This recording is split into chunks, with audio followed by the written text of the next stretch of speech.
જૂનાગઢના વિસાવદરમાં ધારાસભ્ય પોલીસના પગે પડતા જોવા મળ્યા। ઘટના એવી હતી કે આમ આદમી પાર્ટીના કાર્યકર્તાઓ સામે થયેલી ફરિયાદને લઈને ધારાસભ્ય ગોપાલ ઇટાલિયા કાર્યકર્તાઓ સાથે પોલીસ સ્ટેશને પહોંચ્યા। છેડતીનો આરોપ લાગ્યો હતો અને તેને લઈને જે ફરિયાદ થઈ હતી તે અંગે ગોપાલ ઇટાલિયાએ આરોપ લગાવ્યો કે આ ફરિયાદ ખોટી છે। તેમણે કહ્યું મગફળી કેન્દ્રમાં ગેરરીતિને લઈને અનેક વખત ફરિયાદ કરી છે, પણ છતાંય પોલીસ ફરિયાદ લેતી નથી, પરંતુ કાયદાનો દુરુપયોગ કરે છે। ત્યારે સમગ્ર મામલે હાલ તો પોલીસના પગે પડતા ધારાસભ્યનો વિડીયો વાયરલ થયો। તો બે અલગ અલગ તસવીરોમાં તમે જોઈ શકો છો। પહેલી તસવીરમાં ધારાસભ્ય ગોપાલ ઇટાલિયા પોલીસની સામે પગે પડે છે, કારણ કે પોલીસ તેમની ફરિયાદ લેતી નથી। બીજી તસવીરમાં તમે જોઈ શકો છો કે તેઓ વારંવાર સમજાવે છે, ધારાસભ્ય વારંવાર સમજાવે છે કે તમે કેમ ખોટી ફરિયાદ દાખલ કરી।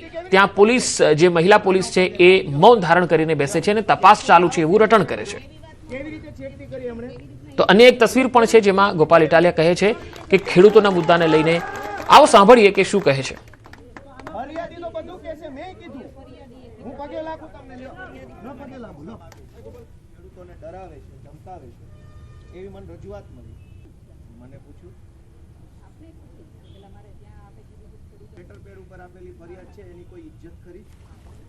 હાલો પગે લાગુ લ્યો લ્યો છેડતીનો આરોપ કેવી રીતે કર્યો, કેવી રીતે છેડતી કરી हमने નહીં, કેવી રીતે છેડતી કરી हमने, કેવી રીતે કરી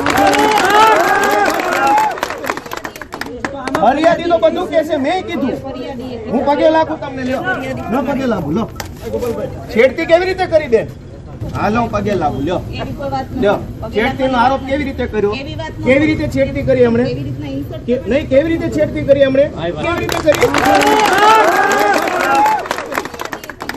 ફરિયાદી તો બધું કહેશે, મેં કીધું હું પગે લાગુ તમને લ્યો ન પગે લાગુ લો। તો વિસાવદરમાં પોતાના વિસ્તારમાં જે પોતાના કાર્યકર્તા સામે ખોટી જે ફરિયાદ દાખલ થઈ છે તેને લઈને પોલીસ સામે તેઓ કહી રહ્યા છે કે આ ફરિયાદ ખોટી છે અને છેડતીની ફરિયાદ કેવી રીતે તમે લીધી, કેમ કે પુરાવા છે નહીં તમારી પાસે, અને તેઓ જે અરજી 24 તારીખે કરવા માટે લઈને આવ્યા હતા તેને લઈને તમારી પાસે પુરાવો હોવા છતાં પણ તમે તેની ફરિયાદ લેતા નથી। વિસાવદરની અંદર ખેડૂતો સાથે જો કોઈ બળજબરી કરે એની ફરિયાદ ગોપાલ ઇટાલિયાએ કરી તો બળજબરી કરનારા ઉપર નહીં, બળજબરીની વિરુદ્ધ લડાઈ લડનારા હરેશભાઈ, રવિભાઈ અને ભદ્રેશભાઈ ઉપર છેડતીની ફરિયાદ દાખલ થઈ। મેં પણ ફરિયાદ આપી, વિડીયો આપ્યો મેડમ, પણ મેડમ માનવા તૈયાર નથી। જૂનાગઢમાં ગૌવંશની હત્યા થઈ। અહીંયા ખડિયા ગામ નજીક આ ઘટના બની, જ્યાં ગૌવંશની હત્યાને પગલે ખડિયા ગામ સજ્જડ બંધ રહ્યું છે। ગૌવંશની હત્યાથી લોકોમાં ભારે નારાજગી વ્યાપી છે। બે અલગ અલગ તસવીરોમાં જોઈ શકો છો, ગામજનો એકત્ર થઈને જિલ્લા પોલીસ વડા કચેરીએ પહોંચ્યા હતા। ગૌવંશની હત્યા કરનારાઓ સામે કડક પગલાં લેવાની માંગ કરી। ખડિયાના કૃષ્ણનગર વિસ્તારનો આ બનાવ હતો। જિલ્લા પોલીસ વડાને રજૂઆત કરવામાં આવી છે, ત્યારે આ ઘટનાના વિરોધમાં ગામ લોકોએ બંધ પાડ્યો। તો ઉશ્કેરાયેલા લોકોએ અહીંયા એક રેલી સ્વરૂપે જિલ્લા કલેક્ટરને પણ મળ્યા હતા, જિલ્લા પોલીસ વડાને પણ મળ્યા હતા, રૂબરૂમાં રજૂઆત કરી હતી। ગૌવંશની હત્યાને પગલે ખડિયા ગામ સજ્જડ બંધ રહ્યું અને એક લેખિતમાં આવેદન પણ આપવામાં આવ્યું કે આ ઘટના જે બની છે તેમાં આરોપીઓ સામે કડકમાં કડક એક્શન લેવામાં આવે।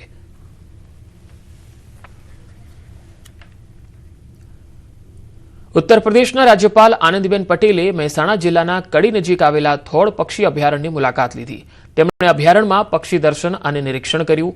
વન વિભાગ અને સ્થાનિક પક્ષીવિદો પાસેથી યાયાવર પક્ષીઓ અંગે માહિતી મેળવી। તેમણે સાયબેરિયા, રશિયા, ચીન સહિતના દેશોથી આવતા પક્ષીઓ વિશે અવગત કરાયા। રાજ્યપાલે અધિકારીઓ સાથે નેચર વોક કર્યું, પ્રવાસીઓ સાથે સહજ સંવાદ કર્યો, સાથે જ યાયાવર પક્ષીઓના સંરક્ષણ અંગે ચર્ચા કરી। આ દરમિયાન એક પેડ માં કે નામ અભિયાન હેઠળ વૃક્ષારોપણ પણ કર્યું। થોડ અભયારણ્યમાં ખાસ મહત્વનું એક પક્ષી નિવાસસ્થાન પણ મનાય છે, તેને રામસર સાઇટ તરીકે માન્યતા મળેલી છે।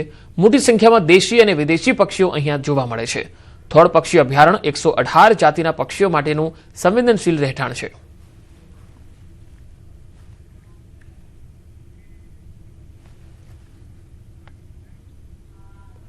સુરતના કામરેજમાં સુવિધાઓથી સજ્જ દીનબંધુ હોસ્પિટલનું લોકાર્પણ। ખોલવડ ગામે કેન્દ્રીય જળશક્તિ મંત્રી સી.આર. પાટીલે હોસ્પિટલના નવીનીકરણ પામેલા વિવિધ વિભાગોનું લોકાર્પણ કર્યું। સી.આર. પાટીલે હોસ્પિટલની સુવિધાઓને નિહાળી હતી। ટ્રસ્ટીઓની સેવાકીય ભાવનાની પ્રશંસા કરી। તેમણે પોતાના સંબોધનમાં કહ્યું કે વડાપ્રધાન નરેન્દ્ર મોદીના વિઝન અને આયુષ્યમાન ભારત જેવી યોજનાઓને કારણે આજે અંતરિયાળ ગામડાઓમાં પણ ઉત્તમ તબીબી સારવાર મળી રહી છે, જેના કારણે લોકોનું આયુષ્ય વધી રહ્યું છે। આમ ખોલવડની દીનબંધુ હોસ્પિટલ હવે સુરત ગ્રામ્ય વિસ્તારના લોકો માટે આશીર્વાદરૂપ સાબિત થશે।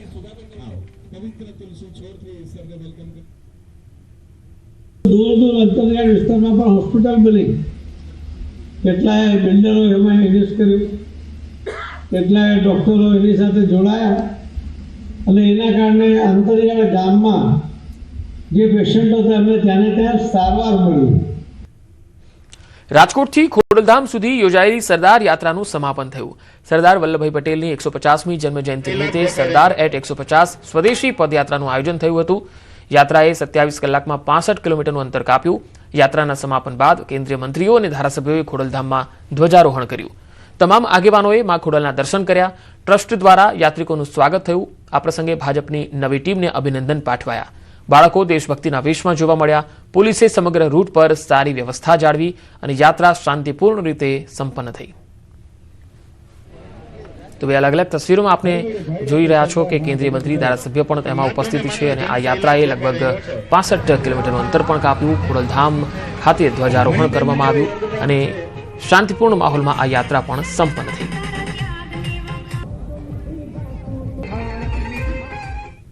મુખ્ય ઉદ્દેશ અમારો એ હતો કે દેશના આદરણીય વડાપ્રધાન નરેન્દ્રભાઈ મોદી સ્વદેશી અને વિકસિત ભારત અને આત્મનિર્ભર ભારત બનાવવા માટેનો જે પ્રયાસ છે એના માટે અમે અમારી યાત્રાનું નામ જ પણ એક 150 સરદાર યાત્રા અને સાથે સાથે સ્વદેશીની થીમ ઉપર અમે આ પદયાત્રા શરૂ કરેલી।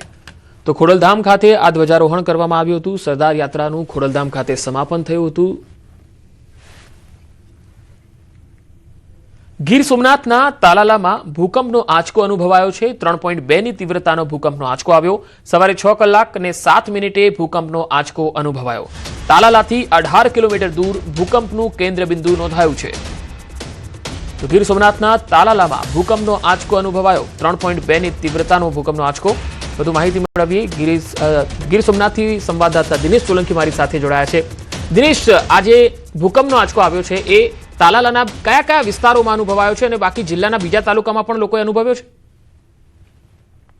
બિલકુલ પંકજ, જે પ્રમાણે વહેલી સવારે એટલે કે 6 ને 7 મિનિટનો આ ભૂકંપનો બનાવ છે કે જે તાલાળા અને તેમની આસપાસના જે ગ્રામ્ય વિસ્તારો છે કે ત્યાં આગળ 3.2ની તીવ્રતાનો આ ભૂકંપનો જે આંચકો છે તે અનુભવાયો છે। જોકે હાલ જે પ્રમાણે માહિતી પ્રાપ્ત થઈ રહી છે તે પ્રમાણે આ જે ભૂકંપનો આંચકો છે તે માત્ર તાલાળા અને તેમની આસપાસના જે વિસ્તારો છે ત્યાં જ અનુભવાયો છે। અન્ય કોઈ તાલુકાઓ કે ગીર વિસ્તાર છે કે જેમાં અનુભવાયો નથી, પરંતુ આ પ્રકારે વારંવાર જે પ્રમાણે તાલાળા ગીરની અંદર ભૂકંપના આંચકાઓ છે તે અનુભવાઈ રહ્યા છે અને તેમને કારણે ક્યાંક ને ક્યાંક લોકો છે તે સતત ભયભીત રહે છે। પંકજ જી, દિનેશ, આ પહેલા ગીર સોમનાથમાં ક્યારે આવા નાના આંચકા આવેલા છે? જી બિલકુલ પંકજ, છેલ્લા 1.5 મહિનાથી જો વાત કરવામાં આવે તો છેલ્લા 1.5 મહિનાની અંદર તાલાળા અને ગીર વિસ્તારની આસપાસના ઘણા બધા એવા વિસ્તારો છે કે જ્યાં આગળ 5 થી 7 જેટલા ભૂકંપના હળવા આંચકા છે તે અનુભવાયા છે અને તેમને કારણે જે પ્રમાણે મેં પહેલા કીધું એમ કે જે લોકો છે, સ્થાનિકો છે, જે ગીર વિસ્તારમાં રહેતા લોકો છે તેમાં ક્યાંક ને ક્યાંક ભય છે તે જોવા